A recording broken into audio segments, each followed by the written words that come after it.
Yo, what is up, my beautiful people? Here you see we have the ROG Ally X, and it's at 25 watts. And we already know that it can perform pretty well when it's all the way up at 25 watts in turbo mode. Here you can see we have the Black Myth Wukong benchmark at 1080p low settings, and we're getting an average of 74 FPS. We already know that the ROG Ally X can perform well at 25 watts. But what happens when we take that TDP down? What performance can we expect? And what type of settings should we be at to get the best out of our ROG Ally X when it's not at 25 watts, pulling the most power that it can in battery mode? So that's what we're gonna do today. We're gonna take that TDP down, we're gonna run the test, and we're gonna see what type of performance we can get when we're not pushing 25 watts into this Z1 Extreme. And you can see on the right here, we have one of my favorite small devices, the GPD Win Mini.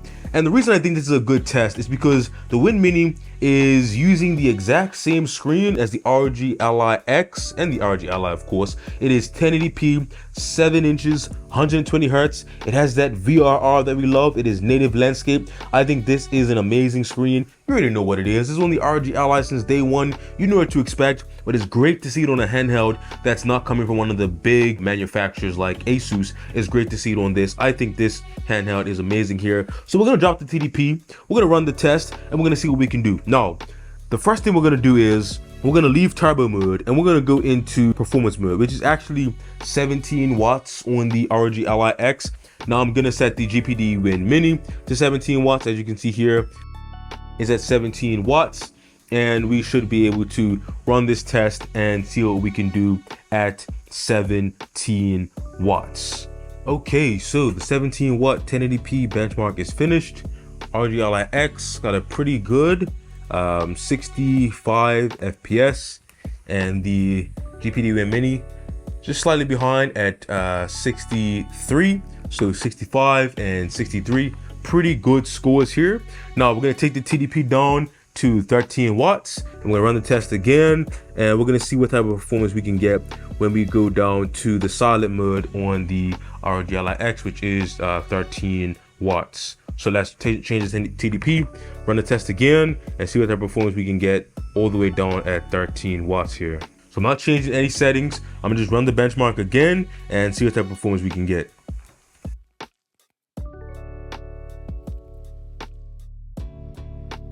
Okay, so the 13 watt test is finished, and we did see a pretty steep dip in performance. ROG Ally X got an average of 43 FPS, and the GPD Win Mini is slightly behind, 1 FPS less at 42 FPS. So we're seeing the performance really take a hit now, going from 17 to 13 watts.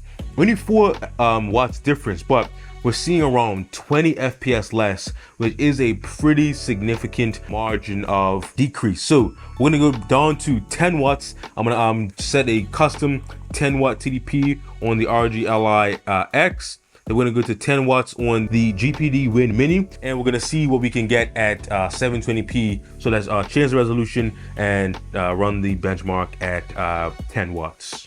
Okay, so now we are at 10 watts, 720p, as you can see there. Let's run the benchmark and see what type of performance we can get all the way down at 10 watts. Okay, so right off the bat, it looks like at 10 watts, 720p, we seem to be matching the 13 watt 1080p test. I'm not sure if that's a good thing or not, but it looks like just from the just a preliminary start of the benchmark, we're getting around in the mid to low 40s at 720p low settings.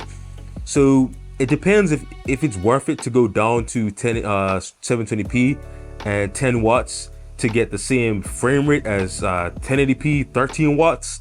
I'm not sure if it's worth the loss in resolution just to get the same frame rate, because it's not like we're getting much more FPS, so it kind of justifies the slightly extended battery life we could get. But anyway, we'll see how the results end up turning out. Okay, so the benchmark is finished, and it looks like we are pretty much getting the same FPS at 720p 10 watts that we were getting at 1080p 13 watts. I'm not sure it's worth it. So leave a comment down below if you think it's worth it to get the same performance, as far as FPS goes, that you do at 1080p 13 watts. When you go down to 720p 10 watts, I was expecting to get a little bit more FPS, maybe around like 55. I was expecting to get 720p low settings, but we're in the low 40s here, so I'm not sure if it's worth it. So let me know in the comments down below. The thing about when you go to all the way down to 10 watts, the GPU cannot really, the clock speeds are pretty low. The clock speeds are around 800 to 900 megahertz. So that's really going to impede your GPU performance, especially in a graphical game like this, where you really need that that extra little bit of juice for the GPU cores to really get going. So it may not be worth it to go all the way down to 10 watts on a game like this, but for indie games, hey, go right ahead, you can run those at 10 watts all day. But this was more about like a heavy graphical game, seeing what type of battery life you can squeeze out and what performance you can expect, with that sort of trade-off with extending battery life in mind. So as you see, I would say 13 watts may be the lowest you want to go for a game like this, and then maybe you 13 watts and then go to 720p. That could be a good sort of middle ground where you can get sort of more FPS, and also you can extend your battery life. So that's sort of the takeaway I get from this test is, 13 watts, 720p, low settings, you should be able to get decent FPS and still get good battery life. Now, before I let you guys go, I'm going to give you a few thoughts on these two devices here that seem pretty different. Now, at the beginning of this video, I talked about how these displays are pretty much the same. We have 1080p, 7 inches, 120 hertz, VRR, native landscape, you know what it is. And I guess side by side, they do kind of look very similar, both at 50% brightness. And the GPD Win Mini is just like so compact, right? When I close this up, you can see like just how small it is compared to the ROG Ally X. Now I have this grip on the back here. Without the grip, you can like put this into a pocket. Like this is the entire device here, and it's very compact, very small. I think it is like the best small 7-inch device because it's really compact. You have the performance, as you can see here, it rivals the ROG Ally X, so you get in that same sort of performance that you would expect from a top of the line handheld in today's market. I do really like it. Now it wins as far as portability. It matches the screen, so it has those great aspects. Now where it sort of falls short is the controls. As you can see here, we have these low profile sticks here, and it's not the best as far as stick travel. You can see ROG Ally X much more travel here on that stick. It is like almost a full Xbox size stick here.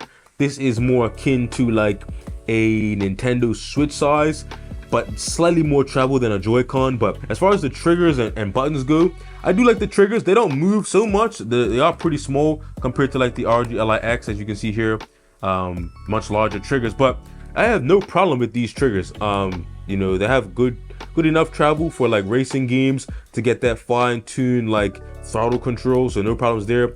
Buttons feel good. Now the actual face buttons are small, but they are, I have no issues with them. They're very clicky. They feel good to press. They have a good mechanism. Same goes with the D-pad here, and it's very reminiscent of the PlayStation or PlayStation Vita. I don't know if you ever had that or seen it, but very reminiscent of the PlayStation Vita. If you look very closely, I'm not sure if my camera would even capture it, but if you look closely, you can see on the top of the buttons there in the right-hand corner, we have the X, circle, triangle, and square from the PlayStation. I think it is amazing. Just a little Easter egg in there is pretty dope. But like I said, portability is top notch. You're not gonna beat the GPD Win Mini as far as portability goes. For a 7-inch handheld, there's nothing else like it. Performance is right up there with the best of the best. You've seen it hanging with the ROG Ally going toe to toe. The D-pad actually does feel good.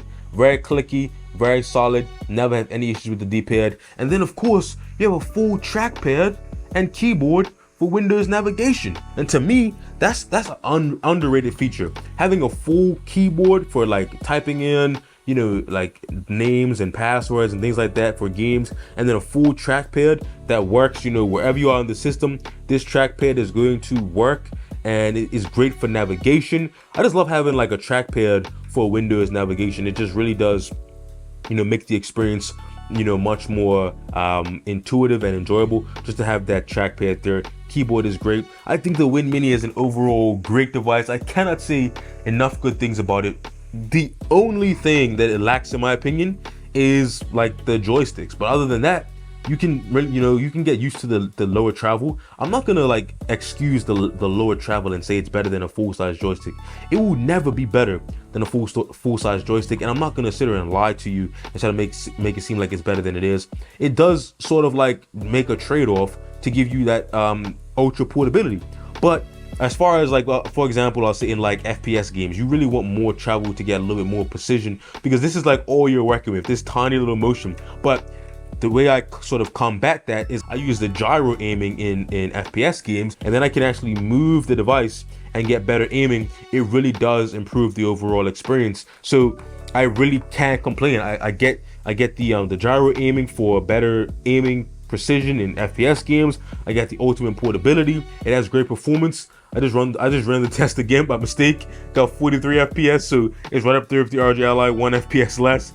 This is an all-around great device, you guys. It's definitely for a different person. So I wouldn't say like these two are direct competitors, because if you're looking at the Ally X, you're really looking at like a mainstream, mainstream mainline handheld. It's just a great handheld. You want just a handheld, has a great design, good all-around controls and buttons. This is the type of device you get when you just want a great handheld.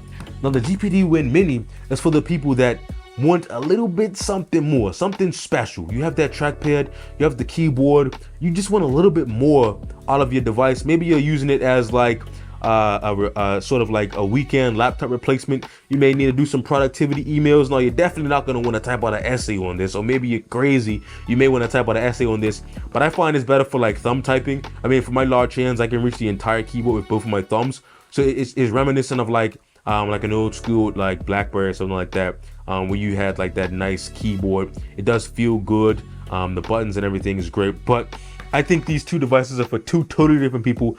I don't even think that they really compete. So if you're looking at the ROG Ally X, I don't even think you're really considering the Win Mini. And if you're considering the Win Mini, then the ROG Ally X is probably not even in your sort of consideration. They are two very different devices, but I really do think that they are both great in their own way. But in my mind, this is like the best small handheld right now. Very compact, great performance, just a great overall device, and you really can't go wrong with this here. But anyway, that's the low wattage performance test. Like I said, leave a comment down below if you would even consider going that low, especially on the ROG Ally X with all that battery. Do you even have to go that low? But let me know in the comments down below. And as always, like, subscribe, ring that bell, all that great YouTube stuff, and I'll catch you guys in the next video. Check out that carbon fiber skin I got on there. Pretty cool. Peace.